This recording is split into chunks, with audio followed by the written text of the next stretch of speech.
UK weather. Okay, let's have a look today. No, not you need this morning, do you? Scattered showers developing as the evening progresses. A few quite heavy, but not as intense as on Monday. Feeling warm in the sunshine. Tonight, locally, heavy rain will spread eastwards across Northern Ireland and Scotland, moving into northwestern Wales and northern England later. Elsewhere, it will be dry with clear spells. Wednesday, rain will continue to edge southeast across the United Kingdom, although southeastern England will remain dry and bright. Sunny intervals and scattered showers will follow across Northern Ireland and Scotland. The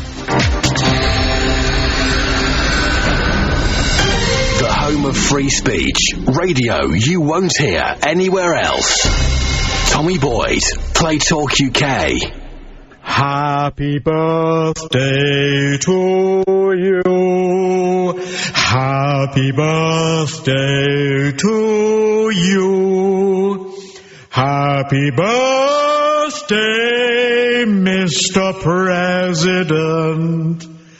Happy birthday to you. Did you know? Did you know that Cristiano Ronaldo? Do you know where he gets his name from? Ronaldo. It's not his name. His name is Javier, I think. Javiera. Something like that. Javiera. His name is Cristiano de Javiera. But they call him Ronaldo. Now you'll never guess. I was Googling him this morning at first cock crow. Yeah, I got up this morning. I don't know if this ever happens to you, but I got up this morning at 2:45 a.m. and that was it. I was up. I woke up. I've got an eldest son who's makes a lot of noise at the moment during the night. He doesn't like going to bed. Who does? Well, when you're young. And so he potters around the house, and then he eventually decides to go to bed, and he always manages to slam his bedroom door a little bit, because it sort of sticks, and he likes to close it, so you get a hodong in the middle of the night, and then you're awake.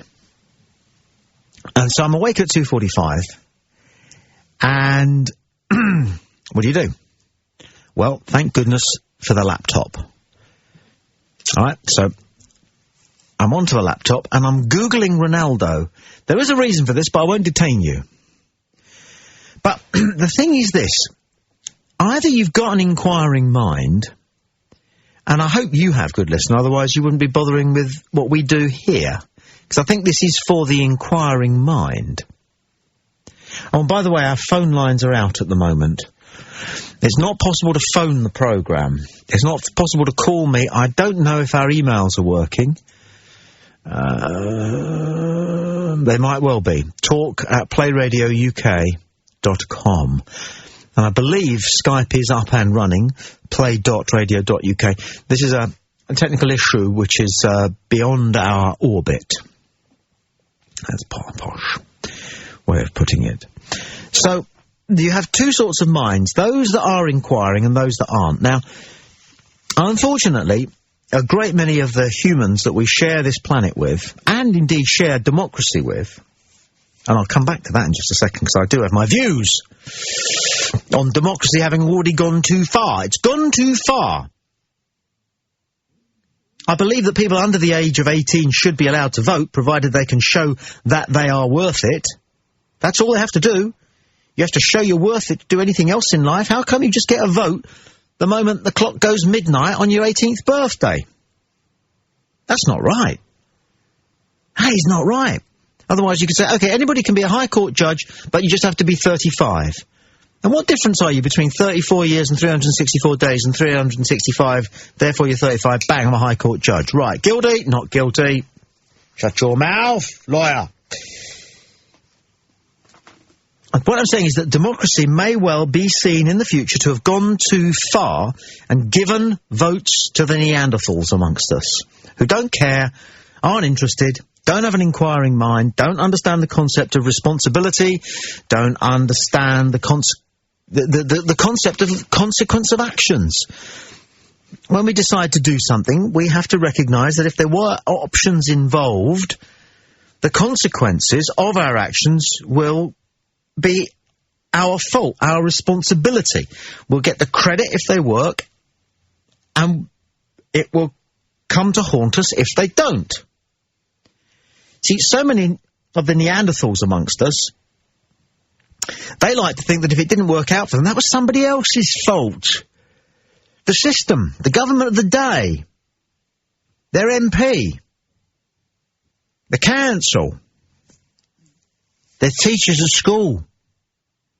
They got it wrong, the doctors.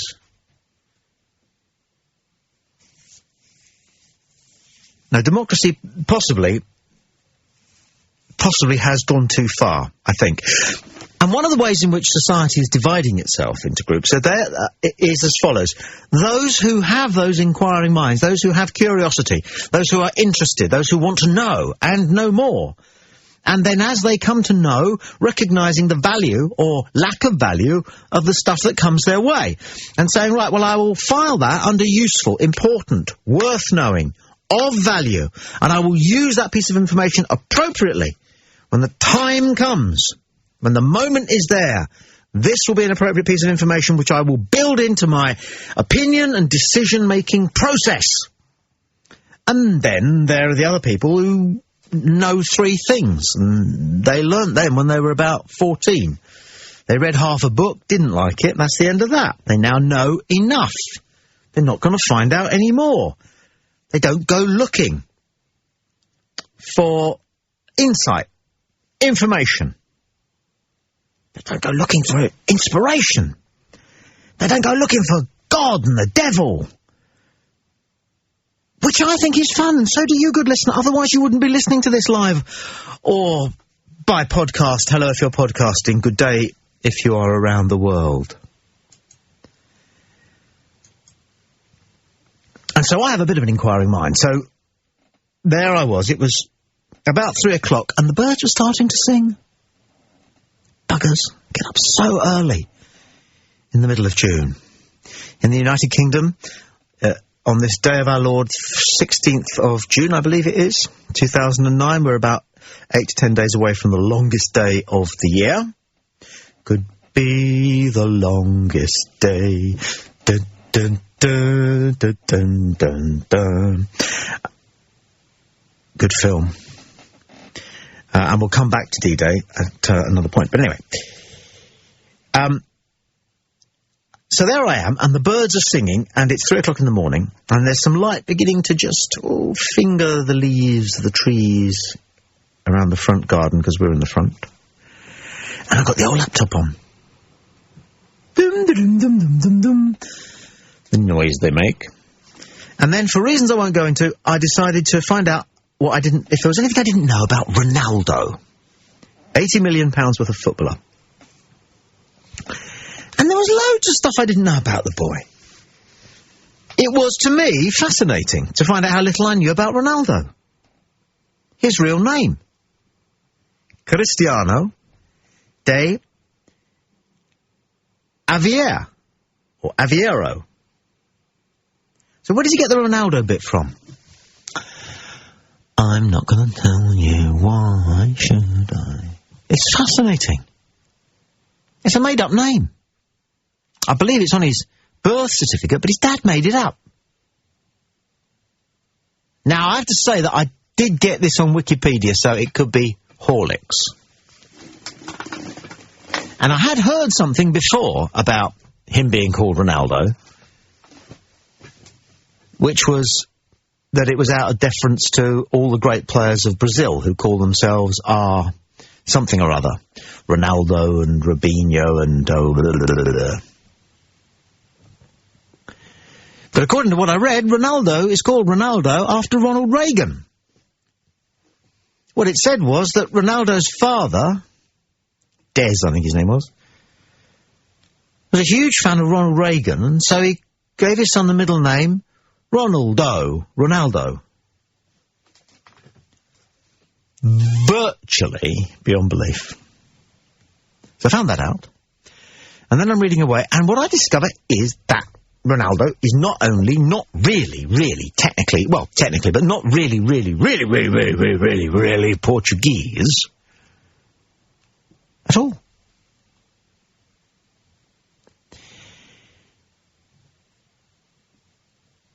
He actually doesn't belong anywhere. Because he wasn't born in Portugal. And he wasn't born in Africa. He was born on the, and they always say this, idyllic island of Madeira. And what's Madeira? Madeira is a volcano. It's not a country, as such. It's not independent. And because the most recent bunch of people to discover it, in inverted commas, were Portuguese, the Portuguese says, well, it's ours, even though it's a lot nearer to Africa than it is to Portugal. But, hey, if we can do it with Gibraltar and the Falkland Islands, who's going to stop the Portuguese? A once great maritime nation.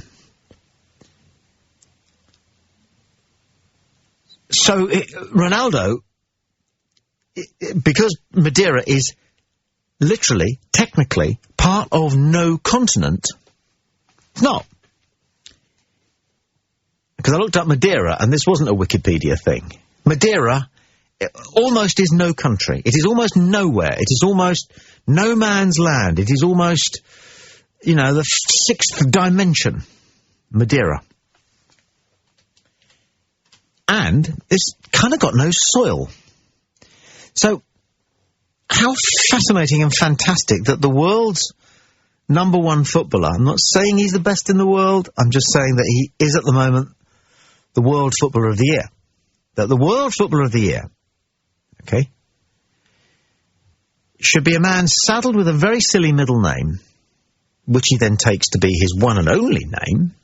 I mean, most of us Brits are terrified of anybody finding out what our middle name is. And secondly, that he should be brought up in a part of the world that belongs to no continent. So it's the luck of the, well, Portuguese that he's brought up in Portugal. And Simone is listening, and Simone says, types Skype text, thank you for this, Simone. Real Madrid have asked Manchester United for their £80 million back. You know your football then, Simone? That's always good to have a football conversation with somebody who knows their football. I'll just, okay, bring Simone on board in the conversation. But he learned to play his football on a, not an island, really, it's a volcano. Not a country at all.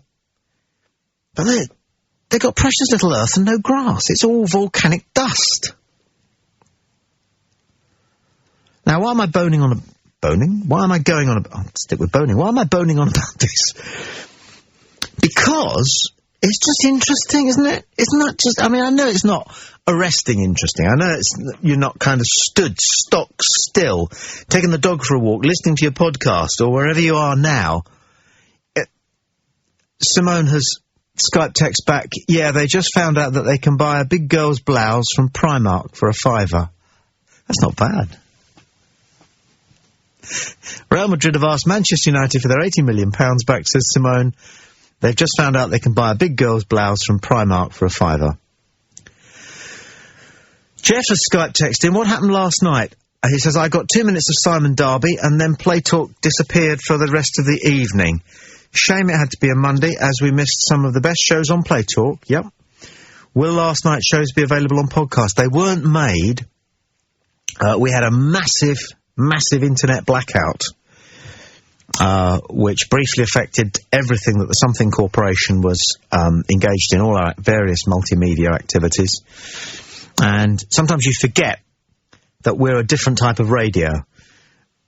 And when our internet goes, then at the moment, we're kind of off the air, we're screwed. But thank you for inquiring, Jeff. I appreciate that enormously. Simone is telling anti-Ronaldo jokes, which is fair enough. But I just want to say, Simone, that what I'm constructing in my mind is the argument that Ronaldo is the greatest Manchester United footballer of all time, and it's very easy to carry this argument.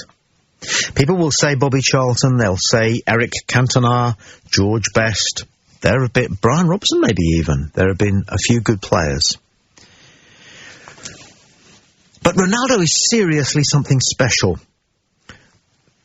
Ronaldo is a man who is able to deal with being loathed by 95% of British football fans. He dealt with it. He went out week after week after the Wink and the Rooney off incident, when every single football fan, barring 50% of the Manchester United fans, were after him. And by the way, I understand that opinion is divided on the Manchester United forums as to whether they're glad to be rid of Ronaldo, with about 50% of the fans saying it's a shame, he was a great player, and 50% of them saying good luck to the, good riddance to the step over queen, or whatever. The kind of rude stuff that they do. So Ronaldo dealt with all of that, and none of these other Manchester United stars have had to deal with that kind of opprobrium. He's swallowed a dictionary again, as Tom. He's coming out with opprobrium now. I'll get the dictionary. I believe opprobrium is the right word. Hold on.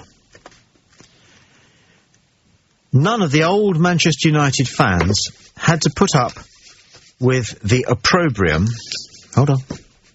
Opprobrium. Opprobrium. The state of being abused or scornfully criticised. Rest my case. None of the old Manchester United stars, even Cantona, in fact, especially Cantona. Cantona was adored and loved not just by all Manchester United fans, but by just about all football fans. It was very difficult to loathe him. You had to admire him. And a great many stars of BBC sitcoms adored him. So Ronaldo had to deal with that. And he got on with the job. And he scored incredible goals from just about anywhere, using just about any part of his anatomy. That boy could head. We've had some great headers in the English game. Alan Shearer was pretty good with his bonce. But I don't think I've ever seen anybody quite scythe through a penalty area full of blokes waiting for the corner to land, and up on one leg, and arch his whole body, and aim a really seriously powerful header from what is often a curling ball. The balls are much lighter than they used to be. So goalkeeping is that much more difficult. But heading a long cross is 10 times as more difficult than it used to be. And I'd never seen anybody quite work those neck muscles in the way that Ronaldo did to filch that ball and put it exactly on the spot, time and time again. Not so much this season, for understandable reasons, but the season before, he was scoring goals. This season he was scoring goals from 40 yards. And it was 40 yards. They often exaggerate, don't they, commentators, when they talk about goals going in from 30 yards and 35 yards. But there was one, I think it was against Arsenal, wasn't it, where you could actually pace it out and measure it, and it was knocking on 40 yards, and it was a dead ball. So he had a lot. He couldn't get the ball off him. He could score it from 40 yards. He could get up and with his head. I grant you the step-overs were a problem, but wasn't there something interesting, fascinating, mesmerising, demanding that you watch the step-overs as he used to do 1, 2, 3, 4. There's a guy thinking about making a tackle. He'd come into about 1.5 meters, 2 metres ahead of Ronaldo, backing away as Ronaldo's coming towards him. And Ronaldo's going step over, step over, step over, step over, step over, step over. That quick, quicker than that, quicker than that. Step over, step over, step over, step over, step over, step over. Sometimes 8, 9, 10, God knows how many. And the defender, who no doubt is quick as Mercury himself, just doesn't know when to go in. Because you feel that Ronaldo, in spite of the fact he's going step over, step over, step over, step over, could whip it away the moment he sees the muscle twitch in the calf muscle of the defender who's now decided to come in for the tackle. That's the degree of alertness. He's not a well-read man, I shouldn't think, Ronaldo. which of us is. But quick! Incredibly quick feet.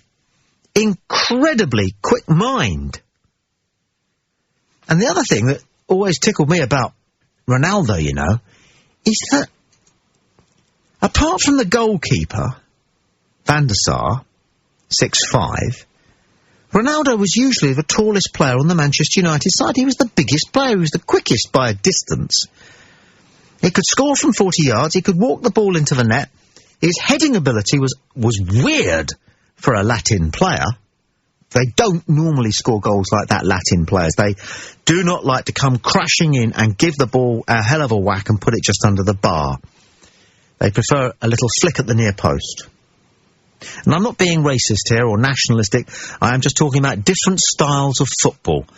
Who can't turn on the telly and without the sound up know that you're watching Italian football? Side to side, back a bit more, side to side, back a bit more. Loads of space in midfield because nobody wants it, really. You know, that's Italian football. English football, whoop, whack, quick bomb, biff, over there, thump, bang, duff. And Ronaldo lived with it. He got a lot of stick. He got a lot of whacks. I bet he got so many whacks off the ball. You know those ones where the referee and the lines people got their mind, they're looking at halfway line. Somebody jogging past Ronaldo. Did he tread on Ronaldo's foot? Bloody painful that is. You got studs. Those studs nowadays like snake's teeth. What happened to the just plain ordinary round ones that were either short, medium or long, depending on the conditions? They're like shark's teeth, those things now. Aren't they? They're like something out of Predator, the movie. No, Alien. Yeah, Alien. But, you know, rake somebody off the ball when nobody's paying any attention. I'm sure he got plenty of nonsense like that, Ronaldo. I can't recall him ever really retaliating bad. I can't recall him ever standing up to anybody and doing the forehead-to-forehead thing. Don't think he ever did that. I can't recall for certain whether ever he went down in a heap with a couple, you know, an opponent and getting up and doing the little flick. He did the odd little flick, but generally speaking, he just sucked it up. He swallowed it. He took it. So, now, big lad kept his cool. Did he go looking for the occasional free kick? Who doesn't? Okay, part of the game. Scorer definitely of the most amazing goals across the range. Bobby Charlton could hit them from 30 yards. George Best could walk them into the goal. Brian Kidd. Cantona didn't score that many goals, did he? But they were all spectacular because he scored them. And because of the presence that he had on the ball and after the ball had gone into the net. But Ronaldo just had it all. Is he the greatest Manchester United player ever? Is he the greatest player ever to play in top-flight English football? Possibly. There's this Manchester United player they all talk of who lost his life in the Munich tragedy called Duncan Edwards. Old-timers who saw him play will say that there was never anything quite like him. But I can't believe it. I cannot believe, with those old balls and those old boots and those rotten pitches, that he had anything like the sublime skills of Ronaldo. But here's the thing. Here's why he is the greatest player Manchester United have ever had. It's perfectly simple. Besides all of those things that he brought, including over 40 goals the season before the one just gone, which is some kind of record that won't be beaten for a long time.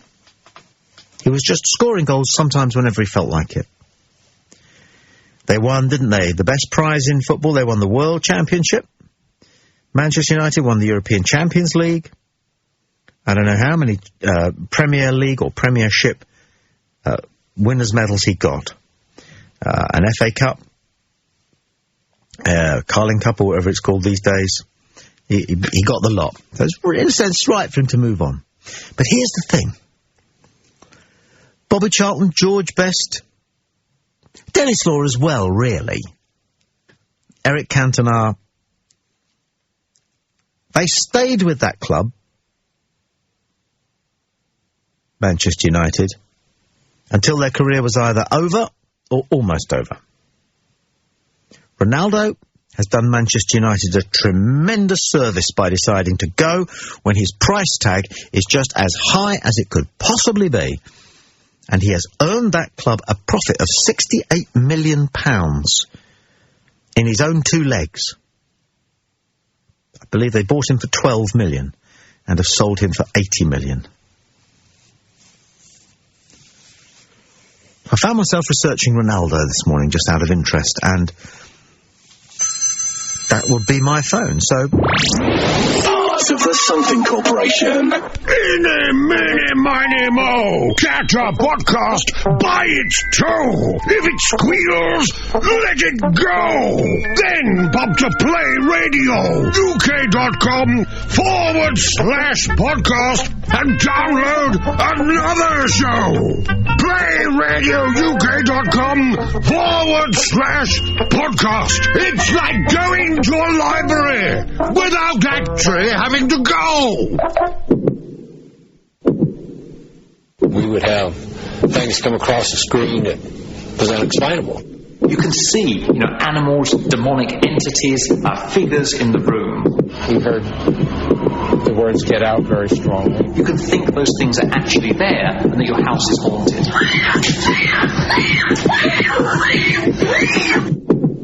Paranormal Talk, June 21st, 8 p.m, Play Talk UK. Play Talk UK, Tommy Boyd. Now, I'm so excited about the paranormal programme, I really am. So much so that, I'm kind of envious of Aaron, really. Because, I'll tell you why.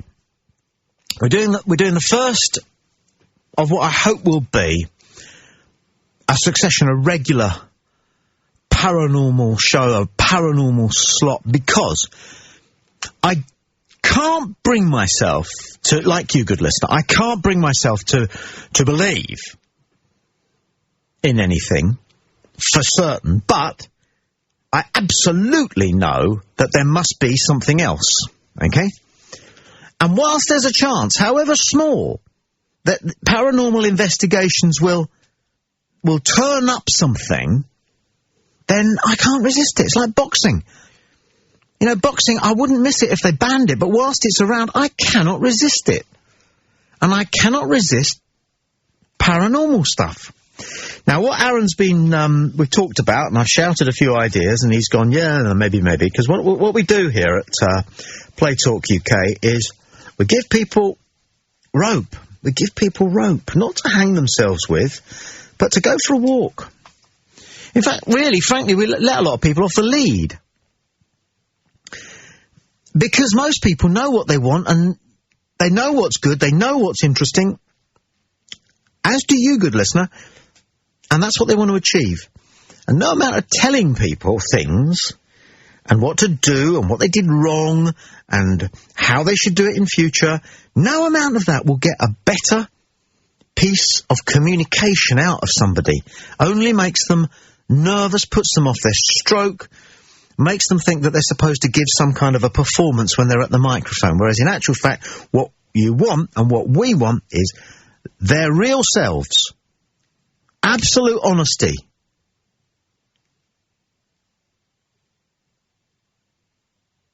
And I'm so excited that we might find something out. We might find out something worth knowing on the Paranormal Show. Now, I've thrown a couple of ideas at Aaron, as I've said, and he's gone, yeah, maybe. And I love that. I don't want him to do what he thinks he's told to do, or anything like that. I've got Steve Skyping through, which is always a pleasure. Hello. Hey, fella. Yeah, you did not get the pleasure of my company last night. Yeah, I was going to get on to you, but I hope Fiona or Matt did, just to explain. We were really, we did everything we could, but... Oh, yeah, no. We had not only an internet blackout, which didn't last forever, but we also had a button in the wrong place with the switchboard. Oh, Jesus. And so, yeah, we were screwed. Well, to tell you the truth, when I heard that the phones were down... Yeah. I was a bit worried anyway because I had a couple guests scheduled, and I was, it worked out. I mean, I had all my sounds ready. Well, you've prepared that? Yes. Let's hear it again. Or I got another one. Slightly different timbre. You're coming across like Bob Bulldog Briscoe here. Now, who's that? What else have you got? Or do you I've got Gary from Austria. You called me an anus. Yeah, that's good. Okay. What have I got? I don't know what special ad. Yeah, hold on. Yay! Ah. This is good. I don't have too much stuff, but I'm just going to see what I've got. Okay. I don't think I've got anything anywhere near as good as that. David's online. I'm doing 9 things at once, but I can do that. Yeah, so are you going to be able then to just hold your first 2-hour show over from last night to next week? Is that doable? Yeah. I had Fiona call all the guests because they're from the UK, and yeah, they're all up for next week. It'll be cool. It'll be the youth special in the first hour, as I promised. Although I think my second hour will probably not be about Iran like I had planned it to be, unless it's big in the news again. Oh, okay. I'm sorry about that. You got to flow with the news. Yeah. I just had a really weird experience. What happened? I was on Facebook, looking at, how it says, if you know this person, you'll know this person kind of thing. Yeah. So I clicked on one person, and then I saw that this person was friends with, like, one of my first girlfriends. I mean, my first girlfriend when I was, like, mature enough for it to be a real relationship, that I went out for a year, went between, like, when I was 20 and 21. All the other girls I sort of went out with, before that. That is long odds. What do you mean? Well, that's just long odds. Somebody popping up like that. Oh, well, not really, because, the person who I'm friends with, we went to college with, and then the person they're friends with, they're all in our network of people who went to our university. Okay. But so I looked at it, and I noticed she had a double-barreled last name, adding a new one onto hers. So I thought, oh, she must be married, so I'll see, which dude has her last name, and I clicked on him, and the picture is their wedding picture. Okay. And it was just, that was weird, seeing this girl, who I've had all these experiences with. Yeah. That's 20 years later in a wedding picture. Yeah, what are you saying exactly here? I think I can whiff it, but what are you saying here? No, it just makes you think of what could have happened. It's like one of those movies where... I know. If I hadn't have been an annoying dick, I could have been in that picture. Yeah. Now, okay, is your wife in court? She can't hear at the moment. That's correct. Good. But no, I mean, I feel much better off. Okay. But how many then, going back, before your heart was stolen by your wife, how many times did you come that close? And, you're probably the kind of guy who would have stuck with it and to try and make sure that it worked, even if it wasn't perfect. So how many times did it run through your mind with girlfriends? Maybe this is the one. Well, that's sort of why it's weird, because, I was in a band from the second I left, from when I was like 17, I was touring with bands, and women to me were just like, you'd never see them again after you slept with them. Okay. And she was the first girlfriend I really had that I got serious about. And then, I think after her, I had 1 or 2 relationships that might have gotten off, but then I met my wife, and, it's been 16 years we've been together, 14 years married. Are you just going to do a little bit more digging with this lady? You're going to just check out a few more things, see if you can find a few more images, maybe? See if you can find out if they got kids, Well, and, you know... It's weird. I don't know. I don't know if I want to add her and then, you know, like, open it up and find out about her. I know... You know, you make the assumptions. Obviously, I made the assumption that she was married because of this addition of the last name. And because there's a picture of her with a little Bisson Frichet or whatever you call those. Huh? You know, those little lap dogs? Oh, okay. Yeah, she's got one of those. A picture of her and the dog. Okay. That says to me, no kids. Yeah, but it says to me that you're interested in finding out, otherwise you wouldn't have made that connection. Well, yeah, I mean, there's that. And the fact that in her wedding picture, she doesn't look in her 20s. And she doesn't look that much younger than she does in what I think is the current picture. Okay. I'm a bit lost. She looks even more like Glenn Close, though. Oh, nice. Yeah, I've got it now. That's good. That's good. That helps. That helps. Because we like Glenn Close, don't we? Well, yeah, although at the time she was pretty scary, having just done Fatal Attraction. Yeah, but I'm more Dangerous Liaisons kind of Glenn Close. Yeah. Myself. Okay. I had a funny thing happen to me today. Go on. Well, this will take 2 minutes. Have you got 2 minutes? I've got 2 minutes. I've got more. Okay. Well, I've only told 2 people this. My wife and somebody at work. Well, I say work here. But I still don't know what I make of this. Years ago, when I was a student, I thought to myself, radio would be interesting. And the BBC had just set up local radio stations around the country. And the town that I was studying in had one. So I went in and asked if I could get involved somehow. And a man came down to see me, and his name was Christopher Warbis.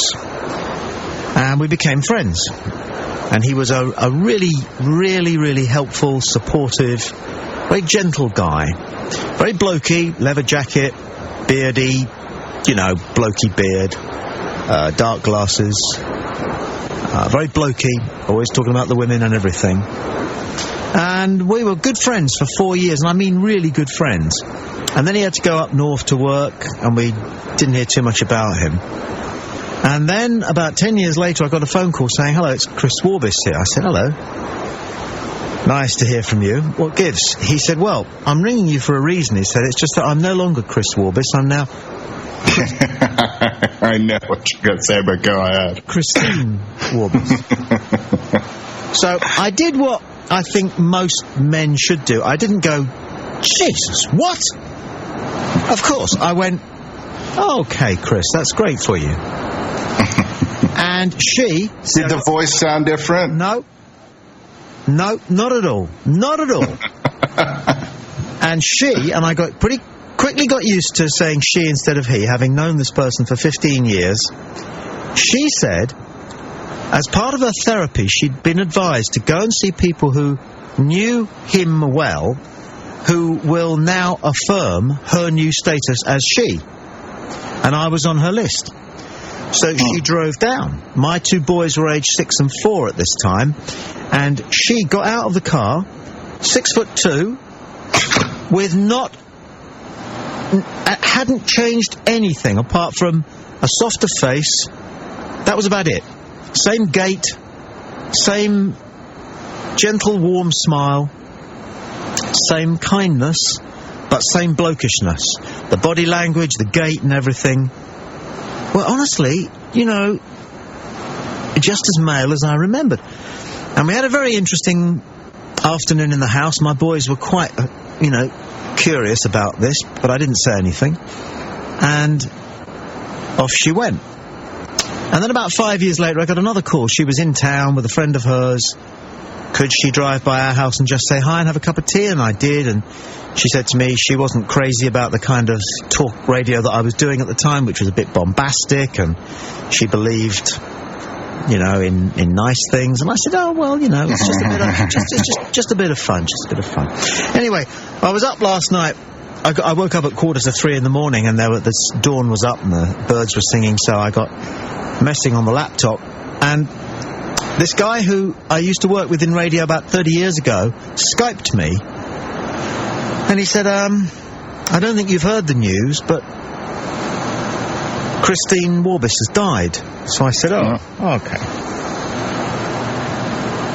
And you know, Steve, the one thing that I said, my wife said, we all said about Christopher was that he was one of the least likely people that we thought was hankering for a sex change. Not that we know a great deal about it. Because before, he'd been really into women. I know that can not necessarily prove any case. But, you know, there was nothing overt about him when he made the change. He still was the same person.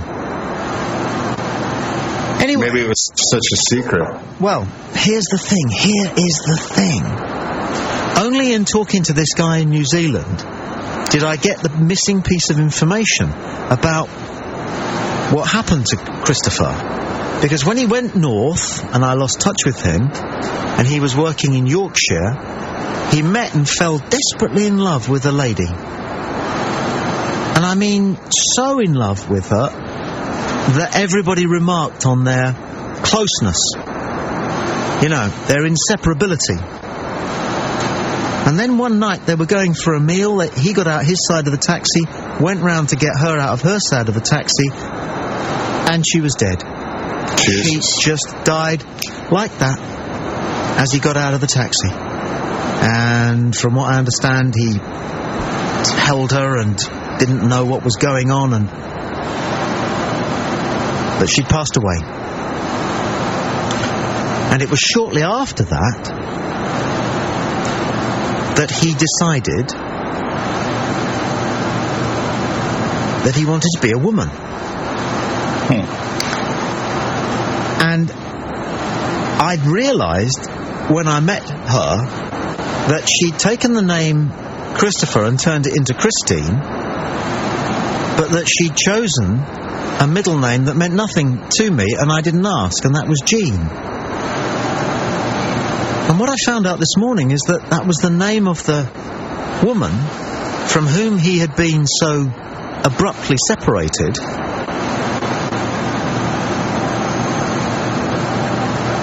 And myself and this other guy in New Zealand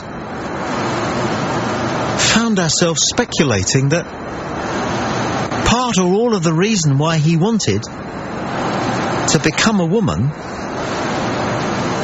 was because, in some way, this woman of his, Jean, could continue to be here. Yeah, or, you know, he possibly even felt like he was her. Exactly. Exactly.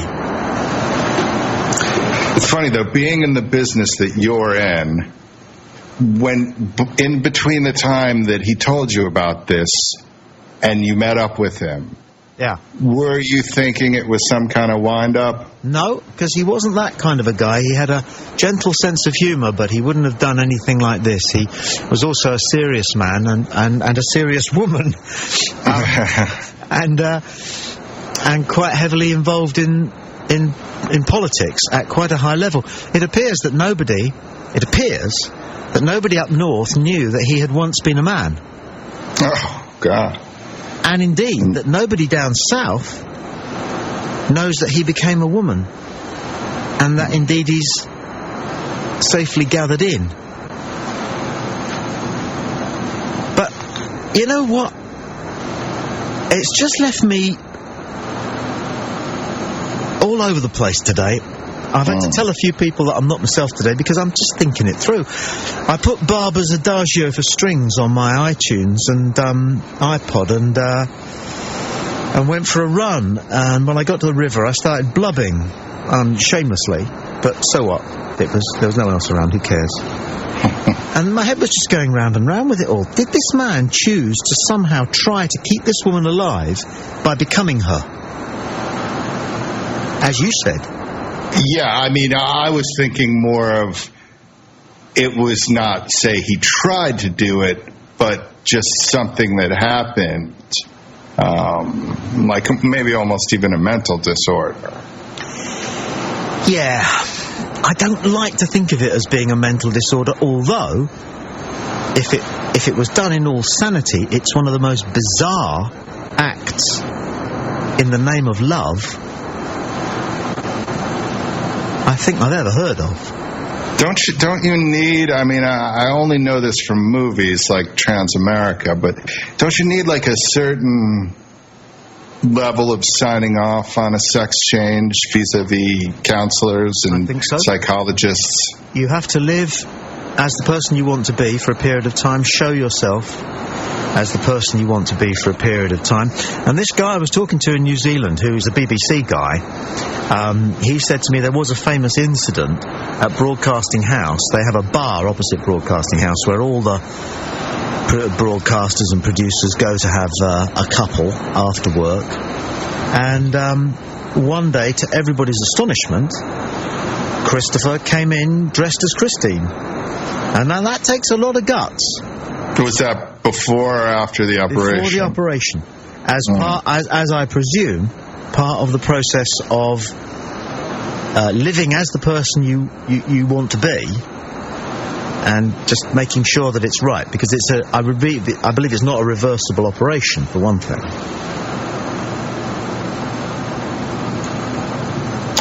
Yeah, I don't know. I mean, I know Chastity Bono is getting the reverse done. Why would that be? She wants, it's Sonny and Cher's daughter. She wants to become a man. Oh, okay. She calls herself Chaz now. But was she a man in the first place? No, she was born a woman. Okay. She came out as a lesbian about 15 years ago. Okay. And she's recently come out as wanting to have a gender realignment to become a man. Okay. But it's not like when I say reversible, I didn't mean going from woman to being a man. I have heard of that. It sounds a bit awkward. You can't get your penis back. That's what I'm saying. Yeah, so you got to imagine he wanted to do it. Yeah. False Idol has Skype text to us. We're talking. As you would expect, Steve, there's been some speculation on various forums that it's all part of some sort of pro-BNP or anti-BNP or pro-Fat Steve or anti-Fat Steve conspiracy. But he says, False Idol, it's a shame it went down now. Not during last week's Fat Steve show. What, he prefers 2 hours to 1 hour? I can't tell. I don't know. I usually only speed read the first paragraph. Yeah, he probably sent it in during Simon Darby's show when yes. that was going down. Yeah, that was it. Okay. Well, again, fella, apologies for last night, but these things... No, it's, technical difficulties.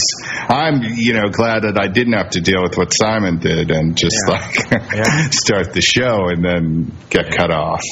A couple of nights ago, we filmed, for Something TV, we filmed False Idol saying, yeah, you're quite right, I've just got a live text from him. He says, I sent that yesterday, but our technology's just catching up. Thank you, Idol.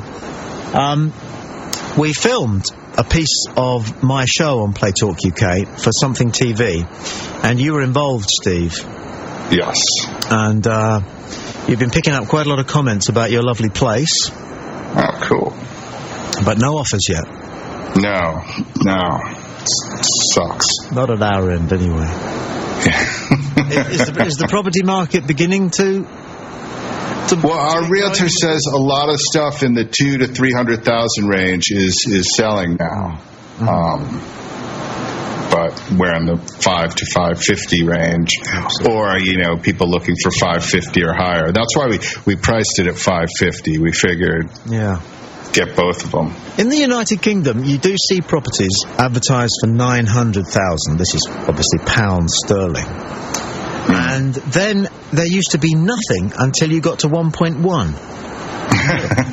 And it was almost as though, people were going, well, to be honest, it's about 995, but you can't put it on the market for that because it makes you look like you're doing that penny knockdown thing. And there's no point going 1,020,000 because that looks you've gone through the million barrier, Yeah, then the next thing is, is it the same? Point. Yeah, exactly. Is it the same in the States with that kind of pricing thing when you get near a million? Well, although, except, I think I've noticed, because New York apartments are all 1.4, 1.8. Sometimes when you dig a little closer, it will say on the market for 1.8 or $1,835,000. Right. But it'll be listed as 1.8. Okay. Well, where are you planning on moving to again? Either the West Village or Soho, both parts of Manhattan. Now, whereabouts is that again? Just do us a quick mind map of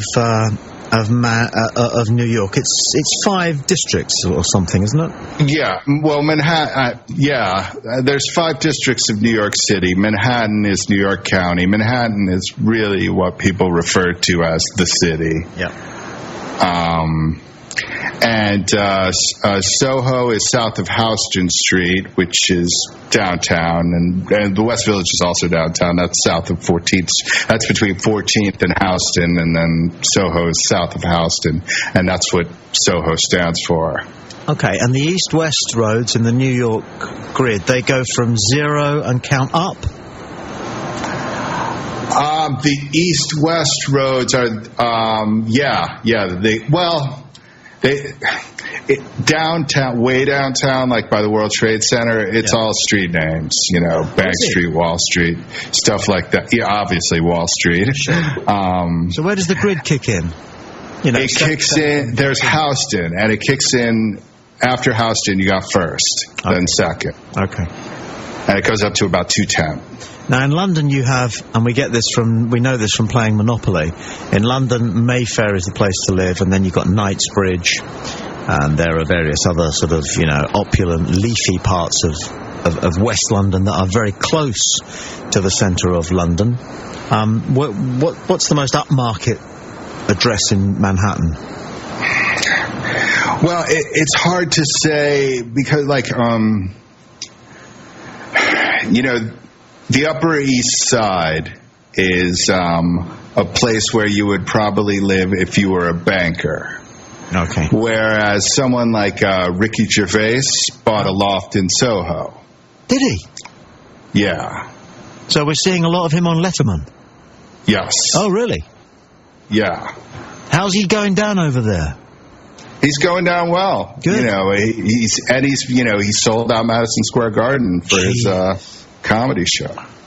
Not bad for a fat, chubby 43-year-old fat failed pop singer. Jeez, good for him. Yeah. And you don't begrudge him it either, because he always comes across so nice. Yeah, or just nicely annoying. Nicely annoying, yeah. What was it when he picked up his Emmy, was it, for The Office? I loved it. And he said, "Hello, we're from Britain. We used to rule the world before you did." Another bad line. Yeah, I hope they come out with something soon. It's been a while. What? Him and Merchant. Yeah. They've got to be working on something. Because the extras thing didn't quite explode in the way that, nothing's going to beat The Office, but... Yeah. Although the extras was pretty big in the U.S., because anything with a lot of celebrities in it. Yeah.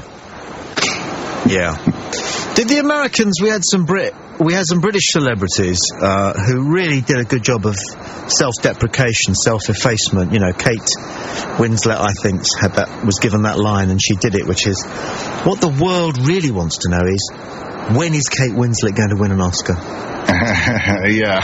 No, Kate Winslet is someone who is very popular over here and is well known, whereas what I thought was one of the best cameos in the second series was Richard and Judy, and no one really knows who they are. No, they don't. I missed that. What happened? What did they do? Well, Ricky complained about some retarded kid who was at a restaurant that he was at. Like, he didn't realize the kid was retarded. Okay. There was a kid making a lot of noise, and he just saw him from behind, and he complained, and then the kid turned around, and it turned out to be retarded. So his agent went on Richard and Judy, and he was saying how, like, you wouldn't be able to tell, you know, if you lined up 4 mongoloids, and he used the word mongoloids in a row, you know.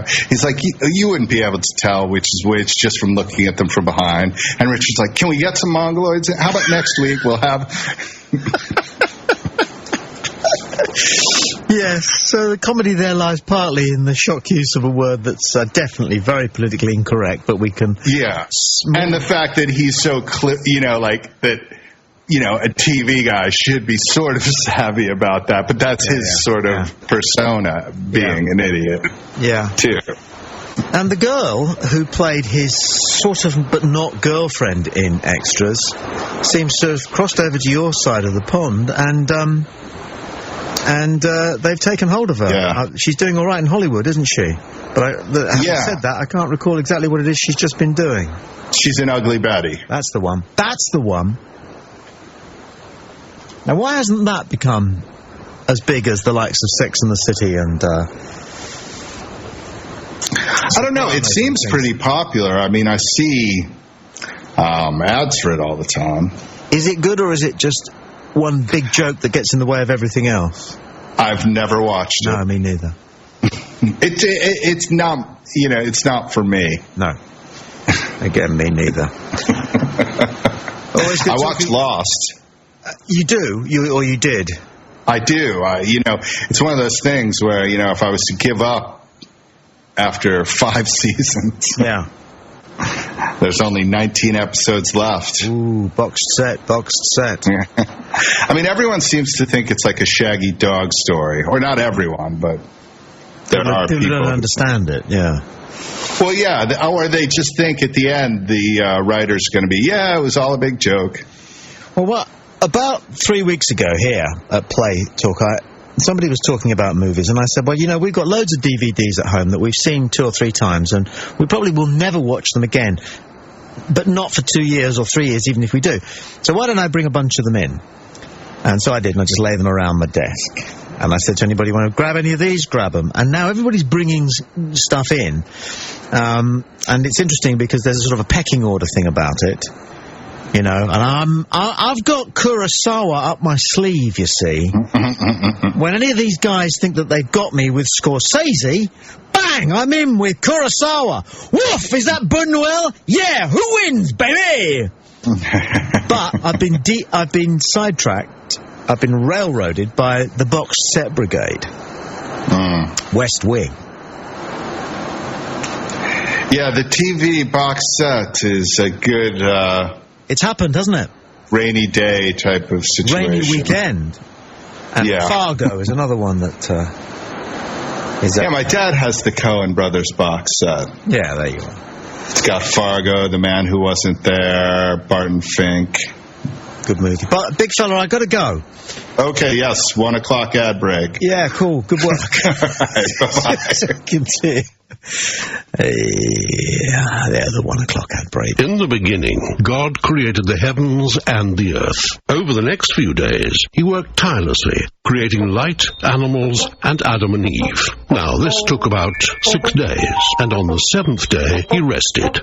But it's a little-known fact that on the 8th day, he created the MP3 player so that our beautiful land could enjoy all the free downloads the Play Radio podcast library has to offer at playradiouk.com/podcast. Talk shows, interviews, band sessions, and much, much more. On the 9th day, God presented Adam with the MP3 player. Look, Eve, God's given me an MP3 player. What is an MP3 player? I don't know. playradiouk.com/podcast. It makes a lot more sense now the internet's been invented. Tommy Boyd, Play Talk UK. PlayRadioUK.com is dedicated to providing you with a fully interactive website and music service. Choose from 13 stations playing all kinds of music 24 hours a day. Find answers to your technical questions. Podcast your favourite shows. Download content to your mobile phone. Interact with other users in our forum. Buy music from your favourite artists and find out who's on when and what we're up to. PlayRadioUK.com. Internet radio your way. The home of free speech. Radio you won't hear anywhere else. Play Talk UK. Tommy Boyd. Sports now, and England's under-21 side have been told to improve a lot by their manager Stuart Pearce. That's despite opening their European Championship campaign with a 2-1 win over Finland. The captain, Mark Noble, he admits they weren't at their best, but he tells Sky Sports' Andy Burton they struggled with the playing surface in Sweden. The last, 2 weeks we've been playing on wet pitches and we've been zinging the ball about for fun, and today we got here and the pitch was dry, it was really hot, and I think it suited them better than us. And obviously with Michael getting sent off, same sort of thing, the ball over the top, normally they just skid through to Joe and it's held up and a little bit of confusion, but we've won the game and we've put some work in today. We've grafted the last 2 weeks and we deserve that today. Does it matter how you win, as long as you win? Oh no, of course not. Tournament football, as long as we win, we get them 3 points on the board, and now let the other game plan out. And we've got a tough game against Spain on Thursday, I think, or whatever, and we're looking forward to it today. Did you have a view of the sending off and the penalty?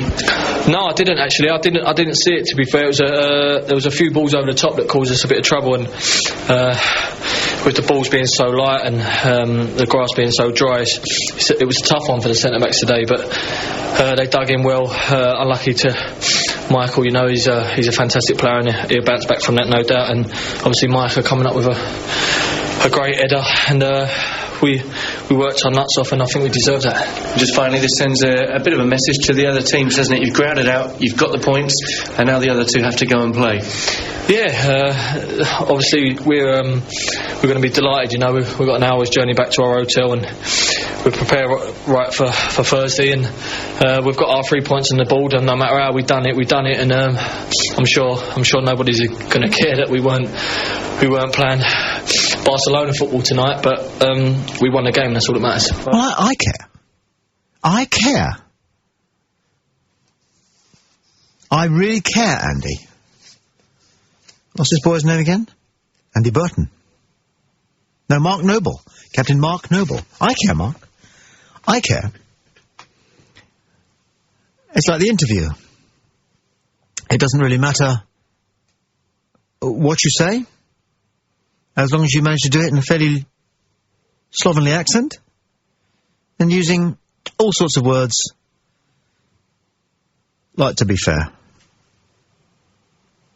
I didn't see it, to be fair. I didn't see it, to be fair. Great header. 3 points on the board. They've done well. Grafting. Don't matter how you get the result, as long as it's 3 points on the board. That's the main thing in tournament football. Dry grass, though. Woo. As Martin Sheen does as Brian Clough. Can't wait to see. Can you? The film about Brian Clough, the Damned United. Woo! Now, staying with sport. Let's have a quick word with Oscar. Hello, Oscar. I'm taking the mickey out of contemporary current affairs and sports broadcasting. Right. I just am. Just bear with me a sec. I will. I need to do that. You do. And... that. That. That. And then I think we're all okay. Beautiful, isn't it? It is. Isn't it? What a brave new world we live in. Well, I suppose it's kind of drifting along. Not at all, not at all. Bertrand Russell said that the average housemaid now expects more excitement in a weekend than a village girl 100 years before would have expected in an entire lifetime. And is that a good thing? So hard to say, isn't it? I said to Spike Milligan once, is the world getting better or worse, Spike? And he just went, there's more of everything. More of everything. I said, okay. So, shall we play a clip and tear it to pieces? Would you like to hear a clip? A clip of what? Anything you like. We can have a clip from, Ascot, clip about Ascot, clip about a man who's won the lottery, clip about inflation,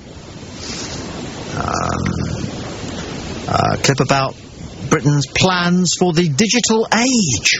Ooh. Media talk. Or a recount of Iran's disputed election with Gordon Brown giving his reaction. What do you fancy? Could we create our own clip rather than taking someone else's? What a marvellous idea. Now, how do we do that?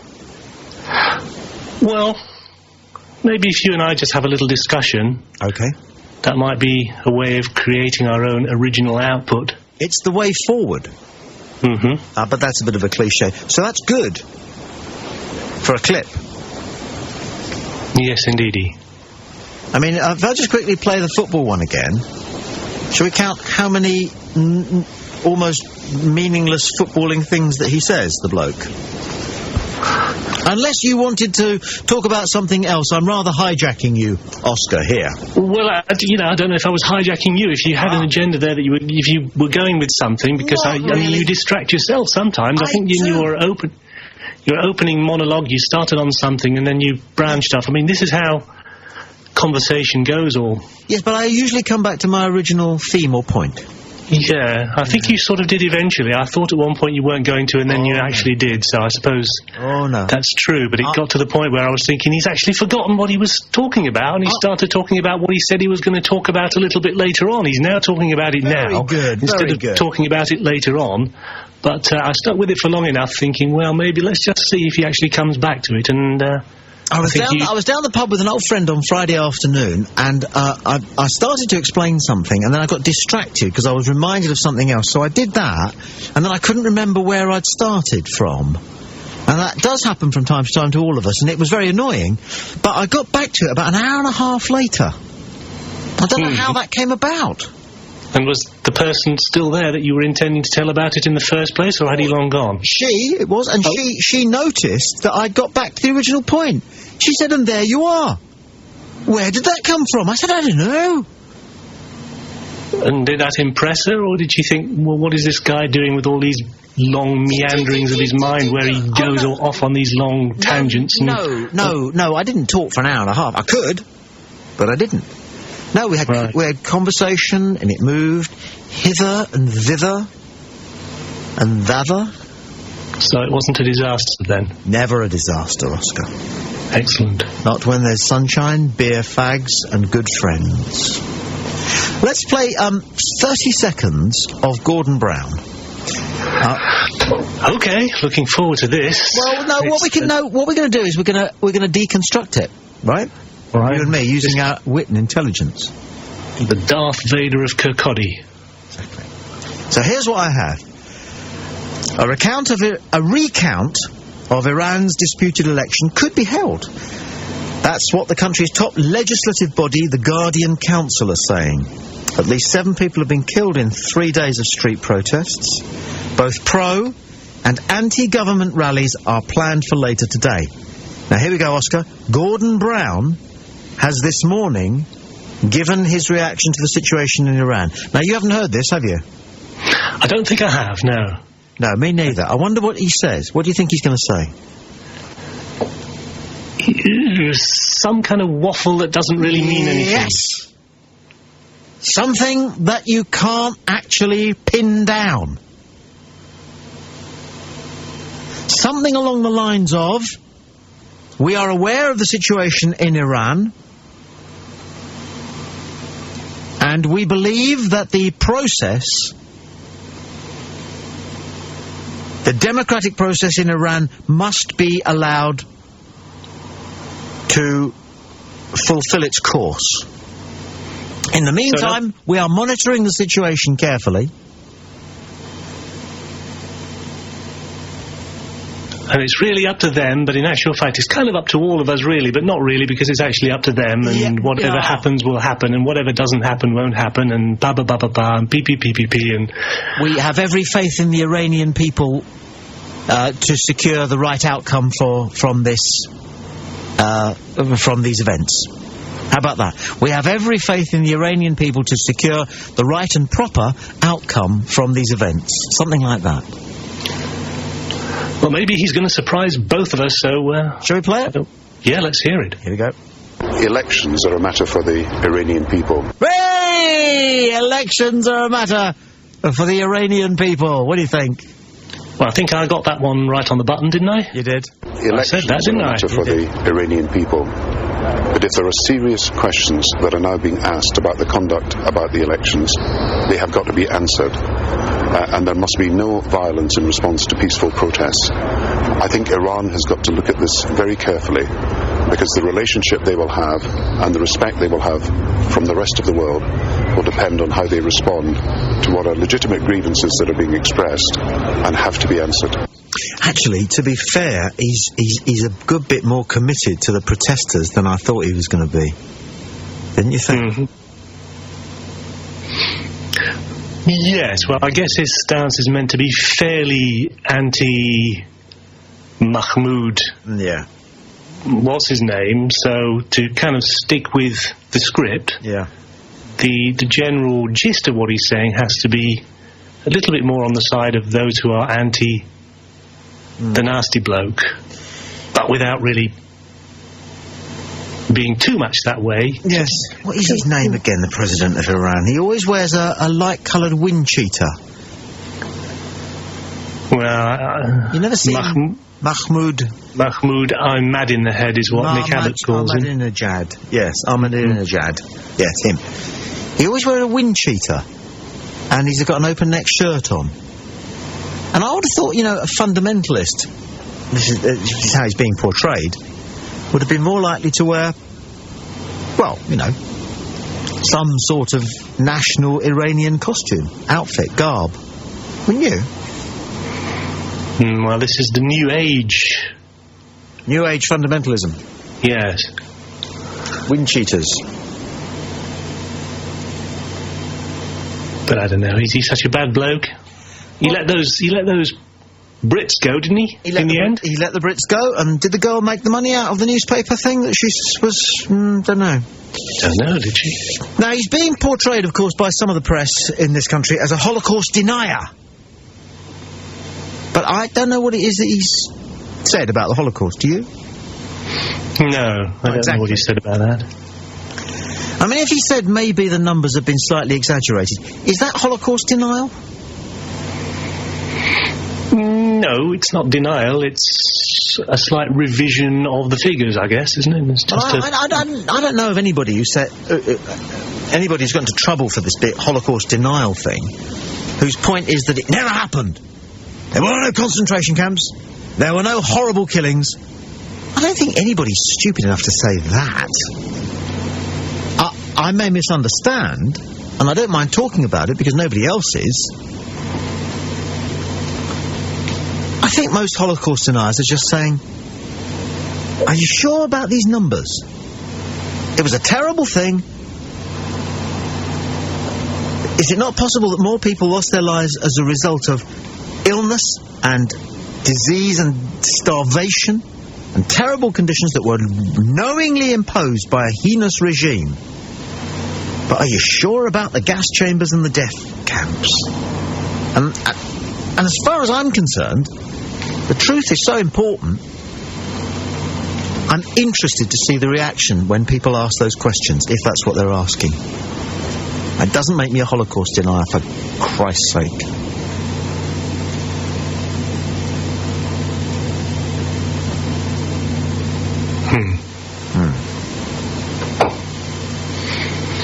Well, we do know that history very easily gets rewritten. Even in a relatively short space of time, people will alter details of things.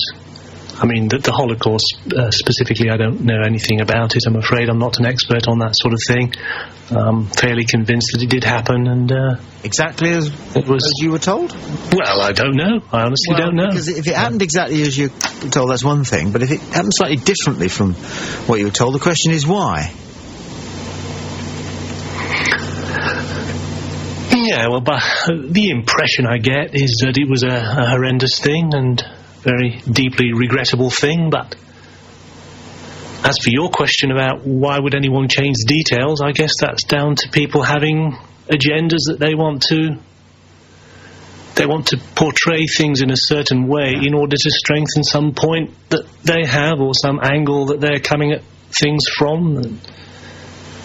They would want to make something seem more severe or less severe than it was in order to bolster up some kind of standpoint that they themselves have, I guess. But what worries me, if anything does about this, is not so much the people who are asking those questions as the reaction when people ask those questions. Which seems to me to be pretty vitriolic and aggressive. Yeah, well, I can certainly... there's a certain notch when you have exchanges of words and opinions where something... you can actually identify and see that something nasty has suddenly kicked in. That people ask questions and maybe ask for answers or maybe get answers, and that would generate another question, and people start throwing ideas and speculation back and forth, and then all of a sudden you do see a point at which, something there has crept in where it's no longer just people debating stuff.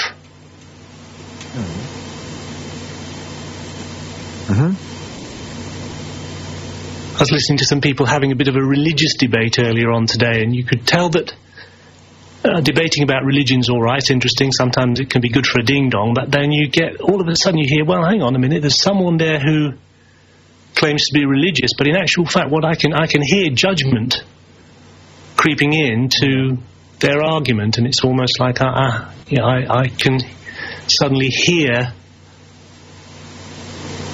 that evil element, if you like, has crept into what was an innocent exchange of ideas from the offset. Yeah. I'm just accepting contacts and various... I have to do it all myself here. So there's people queuing up wanting to swap Skype contact details with us, so I'm just doing that. What's wrong with the phones, Tom, by the way? They're fine now, but they were screwed last night.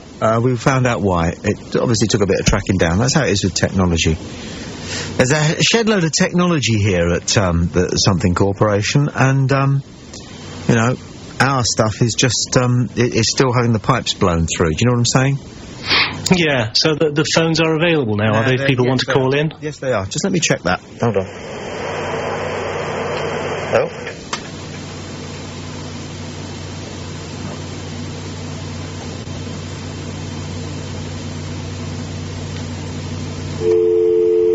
Yeah. Yes, the phones work. Can certainly hear the dial tone. There's been a fairly irritating problem with the phones for some time, Tom. I don't know if you can get someone to do this, or maybe that's why they've been offline for a bit. Perhaps someone's been attending to it, but the levels on the system doesn't seem to be right, and I think it's really been kind of impeding the flow of a lot of the shows. You've got, like, very low levels for people who are trying to listen, the callers, and also you've got a heck of a lot of the audio obviously feeding straight back up the phone fader, which distorts the main audio on the output. And I would have thought that it only would take a little while for someone just to get into it and figure out how to adjust the settings. No, it won't take a very little time to do it. I'll tell you what it is. Besides a great many activities that go on at Something Corporation, there are a lot of phones here. And because nobody, when Play Radio was built, thought that they'd be doing phone-in, because we're a recent idea, the phone lines that we have here are just bog-standard phone lines that compete with all the other phones that are coming in and out of the building. Right. And that's the reason for it. Presumably, though, in the studio that you're actually in... Yeah. There are the telephone interface units which are connected to the fader channels that you've got the phones coming in on. I'm looking at them. And you've got a telephone balancing unit there, which is the thing which separates out the audio. So this is not anything to do with the actual lines coming in. This is to do with the interface between the telephone lines and the mixing table. It's mainly got to do with the sheer volume of telephone activity that's taking place across the corporation, which quietens down as the evening kicks in. Okay? But it is also something to do with a level setting that we've got somewhere in the system. And we don't want to screw up the telephones for the entire corporation. So what we've done instead is flip our phones onto Skype, because you can use Skype as an ordinary telephone. And we have a new number which people can call if they want to use landline phones. And funnily enough, I've got that number in my book because we're about to make a jingle, you know, like you do. Aren't we predictable? Where is it? Here is my piece of paper. Here we are. Oh no, that's Aaron Weedle's home number. We're doing a show about paranormal soon. I'm looking forward to it. Yes, I've heard that this is coming. Yeah. Have you still got Eugene doing engineering for the station? No. All right. 0208 123 1528 is our switchboard number, which will come through on Skype. Is Gary there? Hold on. Let me see if I can bring Gary into the conversation, because he's... Somebody's there. Yeah, Gary?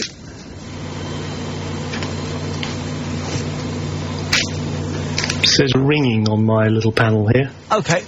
We'll get Gary in a second. Maybe he's with us now. Hello? Hello, Gary. You heard us talking about the Holocaust. I did, Tommy, yeah. We spoke about this once before, me and you, didn't we? We touched on this subject. And I said I'd do a little bit of delving in, because I reckon at that point in time that there were probably, if the figures were right on the Holocaust, there must have been more foreigners living in Germany then than there are today. Well, can you still hear me okay, yeah? Aye. Right, yeah, because I know you've been having some trouble with your phones and stuff, but one of the things what I have found out is that the concentration camp, which is near to where we live, which has quite an ironic story to why it actually exists, one you might find quite, all concentration camps are sad stories, but I mean this one has quite a side to it that makes you smile a little bit. But basically, during the Second World War, when the Germans were trying to build the V rocket, you know the one I mean, don't you? Yeah. All the facilities were based above ground.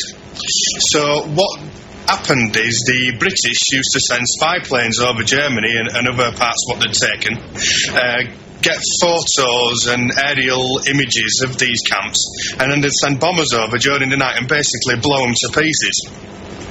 So yeah, okay, we were stopping them develop this rocket, but what that actually made the Germans decide to do is to carry out these tests underground.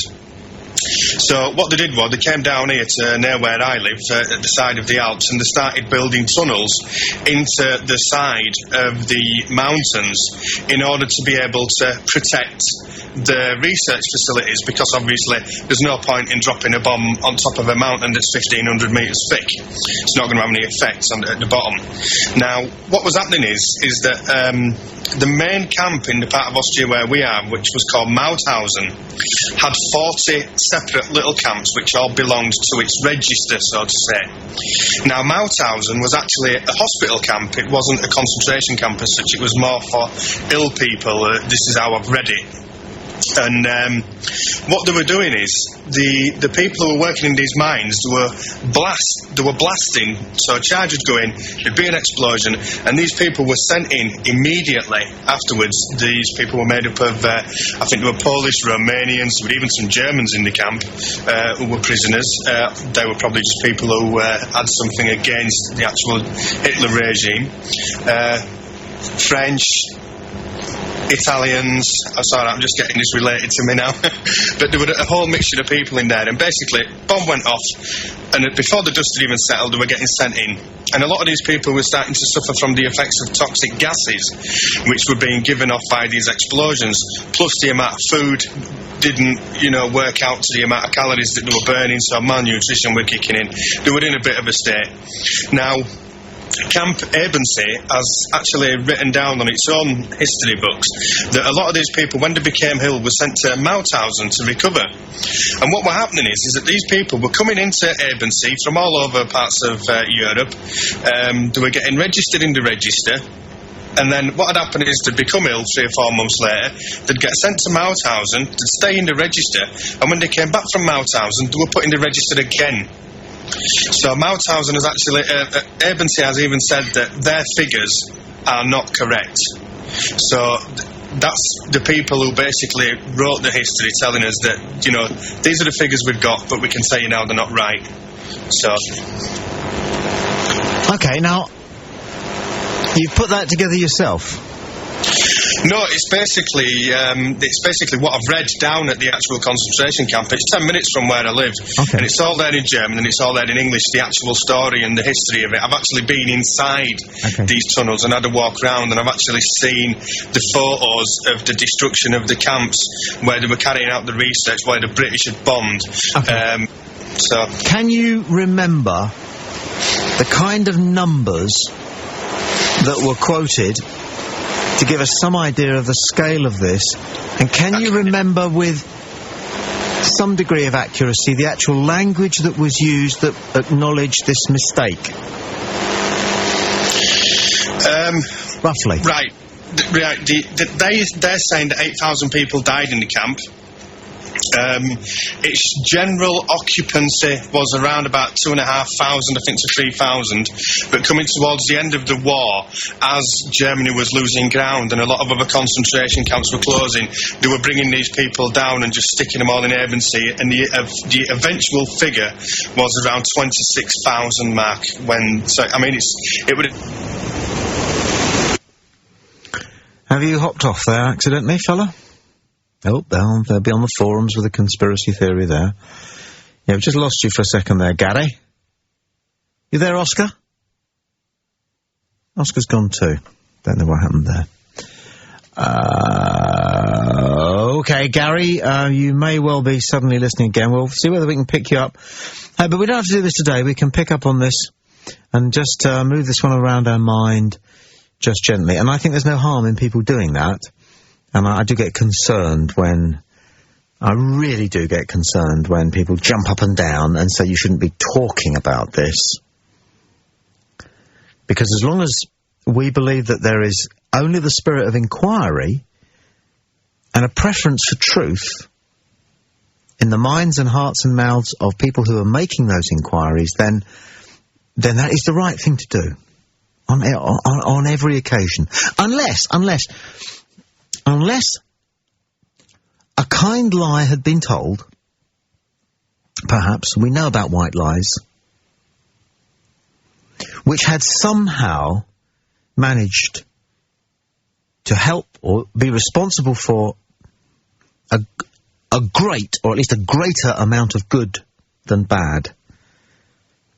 But still, I'd sooner know. Wouldn't you? That's all.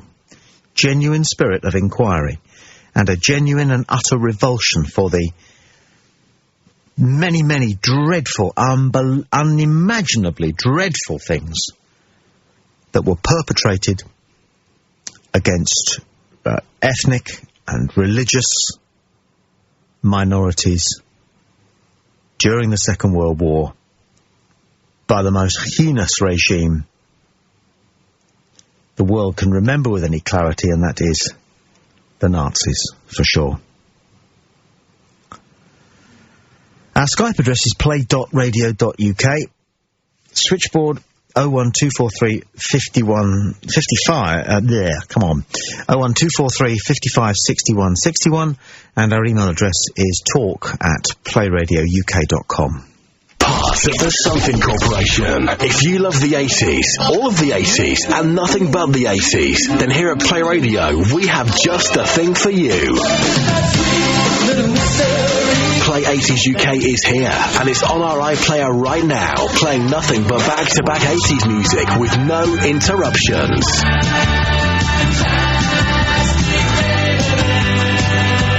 Listening couldn't be easier. Either go to playradiouk.com and click on Play Extra, or you can find it on the drop-down menu on our iPlayer. Play 80s UK. Play 80s UK.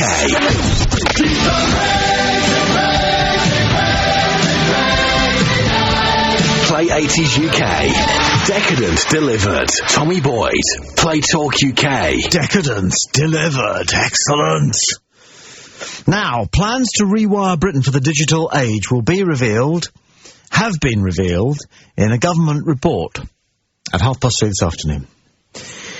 Now, many of us already have digital to listen to music and watch TV programmes, and so to find out how it affects the yokel, here's Matt Merton, who lives in the Hampshire village of Hambledon. I just find it amazing that actually we're having this conversation. You know, we're 40 miles west of London, and the village has absolutely no broadband at all. Very, very frustrating. Is part of what's frustrating that, you know, there are other places in the world that are more remote? Well, yeah, I just find it incredible that, you know, you can get an 8 megabyte broadband connection in the middle of the Sahara Desert, and yet, you know, here we are in a very affluent part of the country with absolutely no internet access at all, other than dial-up. And we have a wireless satellite system, but it's not very reliable and not very quick.